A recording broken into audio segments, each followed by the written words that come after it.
Welcome to the Sonic Collective, a music podcast that explores a different album or musical concept each month, diving deep into its history, context, and impact on the music industry. Join our hosts, Alan, Scott, and Darren Scott, that's way too many Scotts, as they share their thoughts, insights, and personal connections to the music, inviting you, the listener, to discover new perspectives and appreciation for some of the greatest albums and music of all time. Hi, everyone out there in Sonic Collective land. This is Scott G. And as always, joining me are my musical partners in crime, Darren, Alan, and Scott C. We're here to close out our series of one-hit wonder reviews where we've been taking albums with a song on them that captured the world's attention and catapulted them into the spotlight. What happened afterward? Did they keep the momentum and crank out more hits? Or did their moment pass and they faded into a less prominent position in the industry? Did they disappear completely? It was my pick this month, and I decided to go with the Wallflowers 1996 Bringing Down the Horse, fronted by Jakob Dylan, son of famous American folk singer Bob Dylan.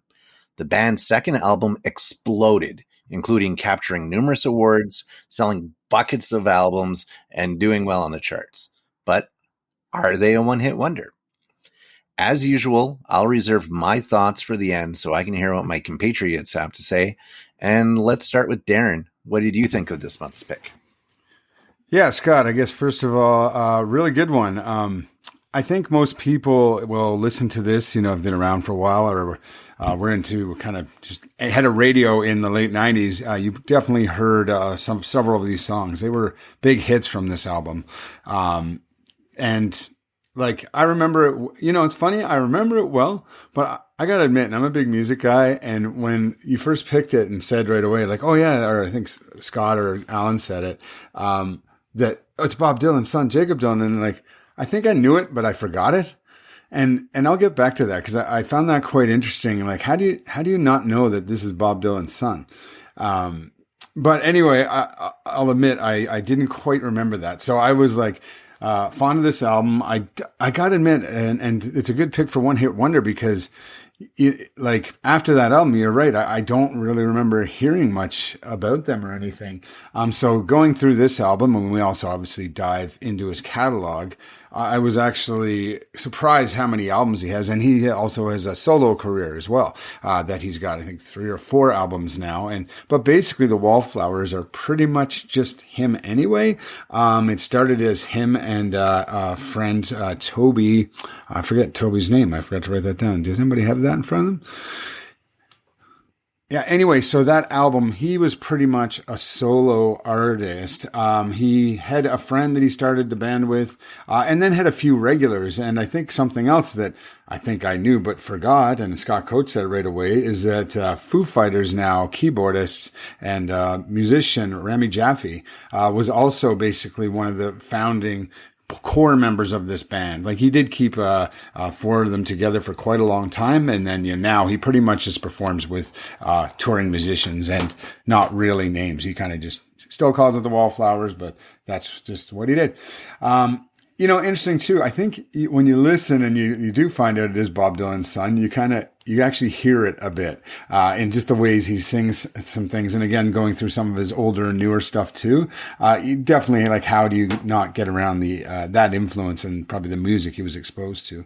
But when he was young, he was actually super into kind of UK punk and aggressive. The Clash is one of his big influences, which I thought was cool because, I think, if anything, the Clash were one of the first punk bands that actually brought some music sensibilities and almost pop song structure sensibilities to punk music. It was still edgy, and the punks didn't even realize they were actually getting a lot better quality music when the Clash came.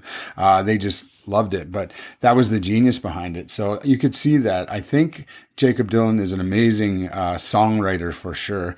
Maybe, and I don't want to compare because again, to come back to this, how do you not know he's Bob Dylan's son? But maybe not quite as poetic as his father, but Yeah, interesting. I feel like I'm rambling a bit on this. I've said things that will come back to me in my scores and stuff, but I really liked it, Scott. I thought it was a great album, and I was surprised to learn about how much he's done, and it still does to this day. So interesting that he's kind of faded out, but it's another thing we'll talk about when we get to the one hit wonder side of things, is just that, how this classification is so weird, and we've really had a wide variety of them.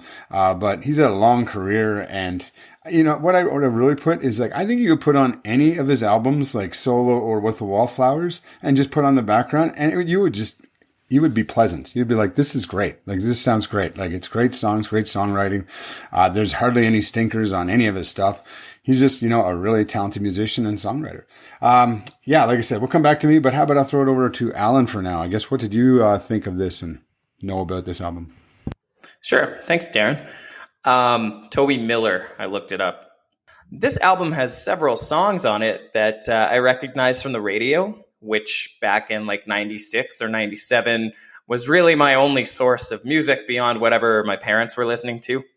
And if we could just all take a moment to acknowledge how sad that seems, particularly by today's standards. Back then there was no such thing as streaming, and Napster wouldn't be invented for several more years.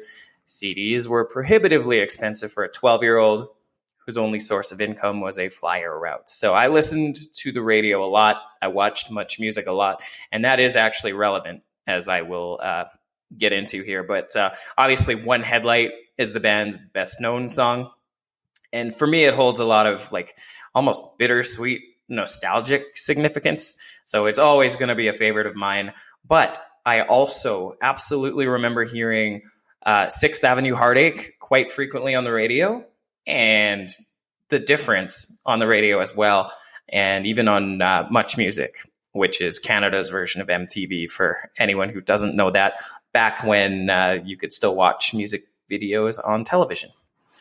I don't think that calling this band a one-hit wonder makes a lot of sense because of that, because I do recall other songs off of this album getting a fair amount of airplay. One could probably define it as a one-album wonder, though. I didn't look any harder at numbers, so I can't corroborate this assumption, but I assume this album is the one they are best known for. And it seems like, 20, 30 years down, how long are we in the future? Like 25 years in the future? One Headlight's really the only song that seems to have stuck around, but a lot of people know it and therefore have heard of the Wallflowers. Anyway, speaking about the album itself, is it just me or is it a bit of a downer at times? Not only lyrically, but like there's a lot of slow ballady tunes that kind of have a way of bringing the energy level in a room down. On the subject of the bummer lyrical content, Jacob Dylan actually did say that, every song, I'm going to quote him, every song, fortunately or unfortunately, is about feeling massively defeated because that's what I was living. And apparently he wrote the song I Wish I Felt Nothing with the band's pedal steel guitarist Leo LeBlanc in mind, as he was battling cancer at the time. So there's a reason why the album is a bit of a downer. But they did do a good job of interspersing some of the more fast-paced, upbeat songs throughout. So if you play the album without shuffling from start to finish, it actually does kind of balance pretty well with the ups and the downs. And it was the 90s. Like, everyone was kind of emo in the 90s, I think. Their Spotify description mentions that they walk the tightrope between rootsy and accessible. And I think that's a really apt way to describe their music. Jacob Dylan obviously has a really distinct voice, and you can always tell it's a Wallflower song by his vocal stylings. And while I would say he's probably not the greatest singer in the world, he's by no means a bad singer. And I think most of us could probably make the argument that he's got a better voice than his dad. Sonic Collective devotees may recall our review of Bob Dylan 3 years ago in August of 2020. You loved him, Alan. You really loved him. You got to go back and listen to that one. Alan and I did not agree. I did not agree on that one. Okay. Yeah. But Darren, one thing we will agree on is that he is a great songwriter, Jacob Dylan and Bob Dylan, actually. And the rest of the band on this album plays their instruments really well. The guitars are incredibly solid. The drums are fantastic. And guys, can we talk about that fucking organ? I can't think of another alternative rock band that uses a church organ in their music, non-ironically. It lends just such a retro sound to their songs, but it is unmistakably the Wallflowers. And actually, I really appreciate that they incorporate a variety of unconventional instruments. You know, they've got the slide guitars, the banjos, the church organs, all of this kind of fits. It makes sense, especially when packaged up in like a catchy pop standard song, you know? And they also did ballads really well too. I did mention the album can be a bit of a downer, but like I'll pull out the song Josephine as a great example of how to write a catchy ballad with a ton of dynamic range that's going to bring the emotion without necessarily making you want to slit your wrists or hit skip on the song. And I think that's a difficult thing to achieve. So we can get back to my scores later, but how about I throw it over to you, Scott Coates? Thanks, Alan. And you touched on a few things that sort of stick out with me. Like something I found a bit odd about this whole album is the pacing of mostly all the songs.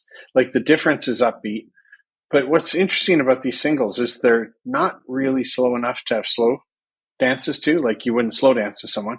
And they're also not like fast enough to dance to. So it's rare you get singles that are like that. And I was a DJ at the time, and we had the CD, you know, in our arsenal, and it got played start of night kind of stuff.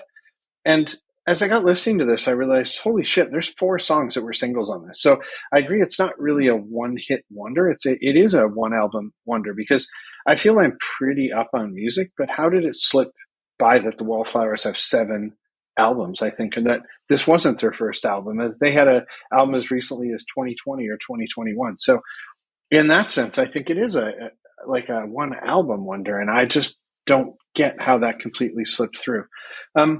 Those singles are just unique pacing wise. Like, I'm not really sure what you're supposed to do with this album. That said, I really, really like this album. Like, I think you can have it on as background music when you're cooking or you're doing something. It's also kind of good for driving, but you got to kind of be in a bit of a mood. Today, I listened to it hiking through the forest, and it maybe wasn't the best for that, but it's solid, unique music of that time, right? It's not heavy alternative. It's not Nine Inch Nails. It's not rap. It really fits in a weird place. Something that I loved on this album, love, and I just looked up before this who the producer was. I didn't want to know too much. It was famous T-Bone Burnett was the producer, and I didn't know the mixer. But what I'm going to call this out on this album, the mix is fantastic in that I can hear absolutely every instrument crystal clear. Like, you can hear the kind of brush on the snare drum on songs, like being, moved on the snare drum. The keyboards, I hear you. It's a bit of an odd sound, but like you hear them. Like, so many bands have a keyboard and it just sort of fills in a wee bit in the back. But like when the keyboards are in, you hear the keyboards. And I'm not a big lyric guy. I have a really tough time picking out the voice, but like you could hear his singing crystal clear as well. So I'll just say, from a production standpoint, I think this is one of the best mixed albums I've almost heard in recent memory, just in that whatever the instrument was being featured, boy, could you hear it, and you could hear his vocals really solidly. So for me, almost not a dud on this album. Josephine's kind of the low point. It's a bit weak. They probably could have cut that off. And as with a lot of albums, I think kind of the later few tracks kind of fade in quality a bit. But overall, man, I can't believe this. It was big, but in some ways I can't believe it wasn't bigger, because I mean, you have 4 pretty solid singles on here, and the rest of the songs are pretty darn good. It is a bit dated, like it's dinner party music. You have people over, but yeah, I think this is a fantastic album, and I had a lot of fun listening to it. I don't think I'd ever listen to the whole thing. So over to you, Scott Gregory. Yeah, thanks. I agree. All the singles off of this are really strong. And back then, Alan had mentioned it was still CD culture, right? So you were always hoping for at least 3-4 songs that you could really count on an album. You felt like you got your money's worth, right? If that was about the sweet spot and then you knew you were going to get some B-side tracks mixed in there, and hopefully something would hit well. But yeah, despite there being a number of really strong tracks, though, there is just something going on something different with One Headlight. It's like, it's that track is the LeBron James playing on his high school team, right? There's probably some other talent there being demonstrated, but it 100% lives in the shadow of this one monstrous track that was just produced so well. The lyrics were so good on it. Like you can see why it tops a huge number of lists for that year as the dominant track, and is like literally like 10 times the plays of anything else on here. And I looked at a lot of the other singles from that year, and it destroys almost everything that comes from that, like at least twice the plays. And we're talking like Metallica, who else was in there? A whole bunch of stuff. Everclear came out with a monstrous album that year. Like it was the early 90s for rock and punk and grunge, and there was a lot of heavy hitters out there. Pearl Jam dropped as well too, right? And it held its own. As a solid Counting Crows fan, I really love Sixth Avenue Heartache. Adam Duritz and Jacob just harmonize so well. It's the second best performing track on the album. And I just really think it fit for that moment in time musically. Considering Counting Crows, they had 2 or 3 hits on the chart at the same time. I think honestly that if One Headlight would have dropped first, if it was the first single and Sixth Avenue Heartache caught some wind off of that, it would have been a monster in its own right too. It did okay, but it would have been a monster, I think, too, if they would have already had the spotlight on them at that time. The Difference and Three Marlenas are good too to round out the singles. It's more Americana with a twist, which I enjoy. But rather than go on about them, I'll instead call out what I thought was the best of the non-singles, which is Invisible City for me. It really stood out as just a low tempo, thoughtfully written single or non-single, I guess, that really articulates, as Alan said, the despondent mood that Jacob was in at that time that he talked about just leading up to this album. Overall, the album is really dark. So unless you get catharsis from wallowing in painful music, I remember listening to Glycerine by Bush for like 10 hours straight when I broke up with a girl. It worked out really well for me. You might want to try it with this album. But if that doesn't work for you, I'd stay away from this one for a bit. Listening to it is really not going to pick you up. As far as a one-hit wonder, you've all kind of touched a little bit on what I was thinking, right? Is that, okay, well, it's not a one hit because there are other hits on here, but they just fall off a cliff. Immediately after this, I think the next album went gold. And then after that, they just started selling about 100K an album, but they were still touring the entire time. They were filling concert halls and stuff like that and still doing well. So they're somewhere in between. I'd say, again, we've seen that a couple times where you have these artists that have a monstrous album, sometimes with only 1 track, but these guys with 4. And then they just drop out of that main spotlight and just never recover. And I think based on the instrument choices, Dylan was really worried about the album sounding dated. And as Scott mentioned, the production was amazing. And I think he said he really counted on that to counter that effect of trying to avoid that dated sound. And I think they succeeded, but that might have been a little bit of what led to this one-hit wonder side of them in my mind. If you turn a sound on its ear, Americana in this case, and you're going to catch some eyes. So we're like, oh, that's interesting. That's new. You did some cool things there. But then you keep doing it on later albums. And I don't think the interest necessarily survives more than 1 or 2 at that point. It's no longer novel. And they just kind of fade into the expanded universe that they created for Americana. But yeah, I think that's really reflected in the chart performance across the globe for this. The further away you got from the United States and Canada, where we're seeped in that kind of Americana culture, into like the UK and in Europe, the performance dropped not only on this album, but definitely on the other ones as well too. So I definitely think, the interest in subverting that predominantly American musical style isn't as strong as you moved out. So I think we have to recognize the difference between being well received by the music industry and chart performance here as well, too, because they've received all their further albums were in like the 3 to 4 out of 5 range or the 7 to 8 out of 10 on almost all of them.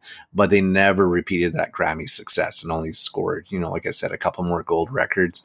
But yeah, on that pure definition of what we're calling a one-hit wonder, they had a single breakthrough album powered mostly by one headlight, and then they're gone. So, yeah. Let's get into the scores, I guess. Darren, if you want to give some final thoughts on one-hit wonderiness, if there's anything left that might have sparked for you, and then give us what you think your scores are, we can go from there. Oh, I always got more to say, that's for sure. But first of all, actually, we got to pause for a second. Yeah, I was rambling way too fast at the beginning. And that, that's because, there's I keep mentioning some really good edibles here in Canada now, but the new Bernard Calbo made, voodoo chocolates. It's like chili and salt. Oh yeah, they're delicious, by the way. But anyway, what I wanted to say is, and I hope he doesn't mind me calling him out, but, our member, Scott Coates, who's usually in Thailand, is actually in Canada. One of the only times we've ever recorded from the same country. He's in Nanaimo, right, Scott? Nanaimo? I am in Nanaimo, yeah. I'm on Canadian. Yeah, but Scott just celebrated his big 50th birthday. So a big shout out. Happy birthday. I mean 40th. I mean 40th birthday. 35th. He definitely 30th birthday for sure. But no, happy birthday, Scott. And thanks. Yeah, I know you hiked that. What's that trail? The Tupiga? Nootka Island on the west coast. But yeah, I am 50, but I play 41, so that's good. Yeah, you're basically Jason Bateman. Yeah, Smartless. Yeah, take that, Smartless. 41. Anyway, a few things, and I have a few more facts I like to add, but, it's funny. One thing about after this album, and I think one of the reasons maybe they disappeared was, I read an article, he actually admitted that after the album, he felt he was just kind of writing fluffy pieces, like he's a good songwriter, but he was just writing what he thought were good lyrics. And he said he actually started to change and write from his heart and about his problems and what he felt more passionate about. So I think he changed his whole kind of perspective on things. And I think, first of all, it did become, more Americana, like a little more slower. His later stuff is in general quite more, easy listening, adult contemporary, but great. Like I said, I think you could throw on any album. It would be awesome. Another hit they had too was, they were on they did a cover of David Bowie Heroes that was on the Godzilla soundtrack. And that actually performed really well for them. That was one of their biggest hits, really. And somebody mentioned earlier about One Headlight, but that actually was ranked number 58 in the Rolling Stone list of top 100 pop songs of all time. So that's a pretty honorable list. That being said, on the one hit side, I'll give my scores first and then my little one hit review. But, honestly, I think I'm 4s. We're just doing a recommend and overall. I think this is a very solid album. It's rare to have an album with that many hits on it. And even in between, there's no real stinkers. Again, he's a great songwriter and performer. Yeah, it can be a little more, chill at times and, it won't blow you away, but it's good music. And definitely worth visiting, especially that album, but I would recommend even digging into his catalog. And the last thing too, and I always want to fully loop back in Bob Dylan and why, people still don't even necessarily know, but that was intentional. And I guess a lot of people would say that, they thought he was strained from his father, but he realized very young that he would always have this baggage of he's Bob Dylan's son. So he did everything in his power to always hide that. That's why he's the Wallflowers. That's why, he wouldn't talk about it in interviews. He just kind of just stopped it. He just said, no, I'm just going to do whatever this is for me. And, I know who my dad is. I love him. He's great, whatever, but never did it. So I believe him. I think that was intentional and he was super successful at it. I bet you could ask, even music fans that question and maybe 4 out of 10 would get it. But anyway, very cool. So I think that was intentional. On the one hit side, this is the last one of our 4. We started with Aha and I thought that was they were kind of a one hit, but really they were actually quite popular in Norway, where they're from, and across the world. And they were really kind of in a different genre, but super successful, similar to now Wallflowers and Jacob Dylan. Massive catalog and very good, musician. But I think just, did that one big song and then just never really gained it and stayed contemporary, but good musician. And, and then with Blue Cantrell, I think that was like I just don't think she could find her style in a genre that was kind of starting to fade. And she just, she was a beautiful singer, but I think that's maybe the most one hit in my books of what we're talking about. And then, Scott, oh God, what's the last one I'm missing? What's our other one hit?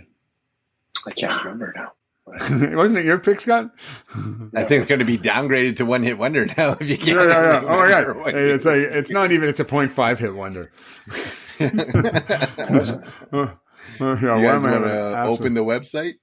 I am. Yeah. You got to leave this in. This is classic. We can't remember. Like we just literally did it. Almost came to me. That's hilarious. But anyway, I think, the classifications of one hit, and like we said, it really is just based on American popularity. And if they stay in the U.S. limelight, I think dictates it all, unfortunately. But really, some artists don't deserve that moniker. Like I would put Jacob Dylan in there. I would put Aha in there. I mean, really, any of them, they're all amazing artists in their own right. But I guess if I had to pick one, it would be the Blue Control. Did you find it, Scott? New Radicals. Oh yeah, the New Radicals. Oh, and then that one was like, yeah, and you picked it. That's hilarious. Really, Dion Alexander there is it not? That's not right. No. That's somebody we used to work with at Shaw. Greg Alexander. Greg you had a good run as a doxing-free podcast. But if Dion ever listens to this, hello, Dion. I miss you, my friend. Yeah, Dion was an awesome dude we worked with at Shaw for many years. Anyway, I'm rambling on a bit, but, I just think that classification is bunk in most cases. Out of that round of four, I would put Blue Cantrell the closest, but yeah, I don't know. Alan, your thoughts? Yeah, thanks, man. You mentioned the Godzilla soundtrack, and that thing slaps. I was listening to it earlier today. I don't know why half the songs are not available on Spotify, but I have some fond memories of crushing that album on the family CD-ROM while playing Wolfenstein 3D. Look, I think people tend to throw the phrase one-hit wonder around as though it's a pejorative. But think about how many incredible, talented, creative bands come and go and they don't make a splash. We never hear about them. I think it's better to burn out than to fade away. And like, if I had a band, I would rather be a one-hit wonder than a no-hit wonder. I would rather have, that lasting legacy from one popular song or one popular album. And, I think the Wallflowers probably could have leaned in to nepotism and been more successful potentially by playing into Bob Dylan's shadow. And they chose not to. So the fact that we're still talking about them in 2023 speaks to the band's natural talent and abilities as creatives and musicians. So, I got to give them props for that. And dare I say, this is objectively a great album. The songs are all well written. They're catchy. They're well performed. Scott Coates mentioned how well the mix was done. Like, just everything about it was really well done. And the Wallflowers have a really unique sound. There's a lot of sonic diversity on this album. Subjectively, maybe it's a different story. Maybe this music just isn't your vibe, and that's totally fair. But and Coates, I'll agree with you again. This is one album you kind of have to be in the mood for to listen to, but objectively, I think it's a really good album. And frankly, I'm surprised that we didn't see more success from them over the years. Like, quite honestly, 7 albums. How do they have 7 albums and Bringing Down the Horse is the only one that really makes a dent?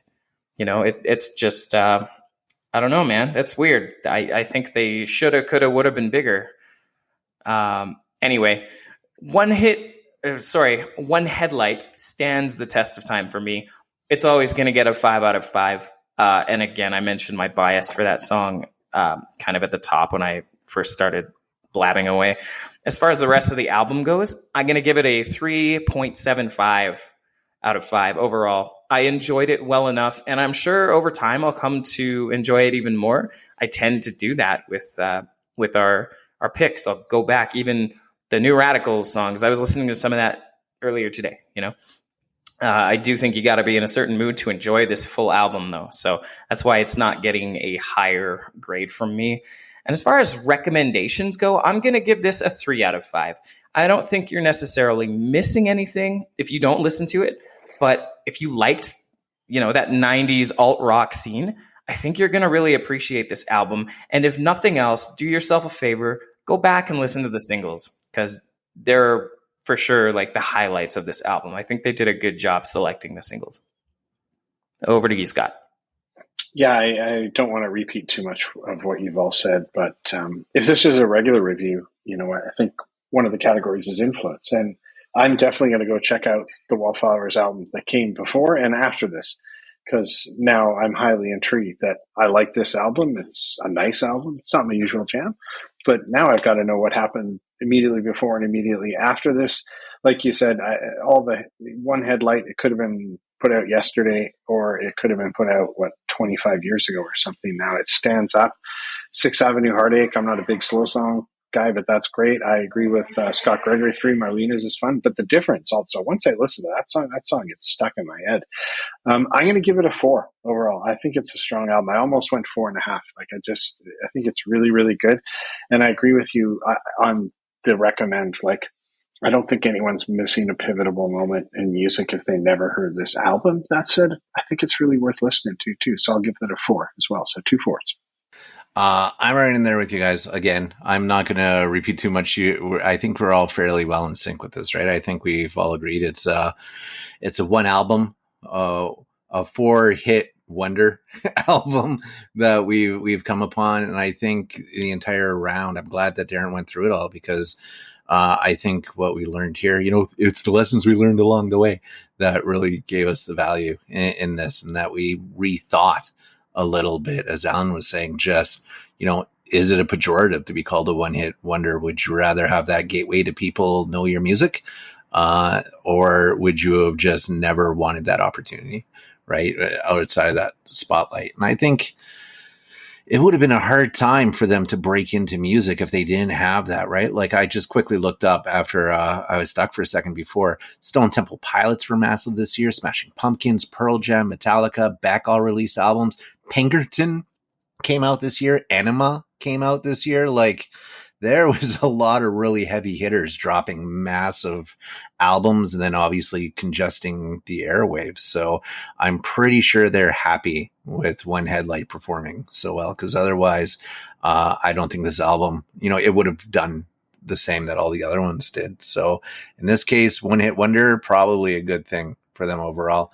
I'm going to give it a recommend of 5, just because anyone that was listening to music in that era was probably listening to all the other things that I listed, and they might have only heard One Headlight off of this. And I think it is a strong album. Again, don't do it depressed. Maybe pick your moment. As Scott said, this is a heavy album.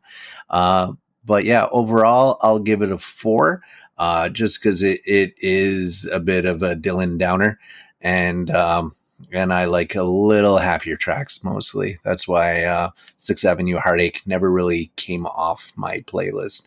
I didn't have to go back to some of these songs. Some of these songs never left. With that in mind, I guess that wraps up the one hit wonder round. And I think, Darren, we're back to a classic format for the next series, and you're picking first. Is this the point you realize, like, oh shit, yeah, I'm up. Yeah. We can discuss it, but we could go back to regular round, or we could do another feature round or something. I don't know. We'll bat around. So you're gonna have to just. You'll see that posted real soon, though. I'll get it up here on the first, and we'll figure that out. But fun round and great pick, Scott. Thanks again, and thanks to all the gang. Good times. Yeah, I enjoyed it. Solid pick. Sweet. All right. Well, with that cliffhanger now delivered, thank you, everyone in the Sonic Collective, for joining us here tonight and hearing our thoughts on this. Hopefully, you'll share yours with us on the socials and on the website. This has been the Sonic Collective's August 2023 pick. Stay tuned for Darren's September pick, and join us again for another exciting month of music listening and discussion. Till then, take care. Hey, thanks for joining us on the Sonic Collective, where we've explored the music, the history, and the impact of some of the greatest albums of all time. We hope you've enjoyed our discussions and gained new insights and appreciation for the music you and we love. Join us next month for another exciting album, and until then, keep listening to great music.